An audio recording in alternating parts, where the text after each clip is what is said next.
So when I became fairly certain that I wanted to embark on the path of the priesthood, I was in college. I was around 23, 24 years old, and I had just broken up with someone. When I realized that it wasn't really her fault, it wasn't really my fault either. It was just this vocation that was sort of in the way. It was God's fault. Okay? And she took it, she accepted it. In any case, I had another experience where I had the opportunity in the chapel one day, it was during a dance actually, where I had on a scale, the two goods, a natural family and the supernatural family of God. And it was a very special moment where I felt very much attracted to the supernatural family, and so the generosity that God was calling me to was something that I felt I could do this with God's help. Of course, this would be possible. When I informed my family that I was planning on entering the seminary, that wasn't so much of a problem. What was a problem was that I was entering into a traditional order, an order that was dedicated to celebrating what is now called the extraordinary form.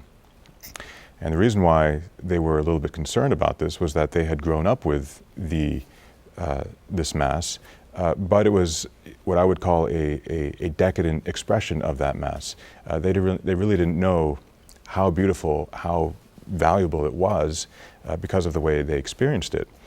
And so, for example, going through a Mass in 15 minutes or less, not understanding a thing, this is what was attached to them in their minds. This is how they thought of it.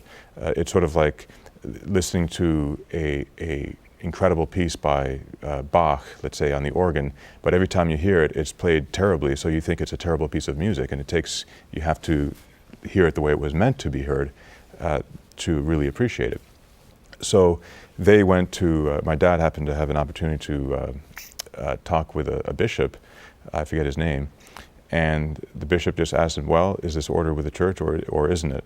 And he said, it's with the church. So he said, well, then step aside and let the Holy Ghost do its thing. And that was that. So and then once they saw the Mass as it was supposed to be done, they became totally behind me, very supportive. And as for moments in the seminary, one thing I would say to any seminarian is that a seminary is like a small, tight-knit community. Your imperfections are magnified.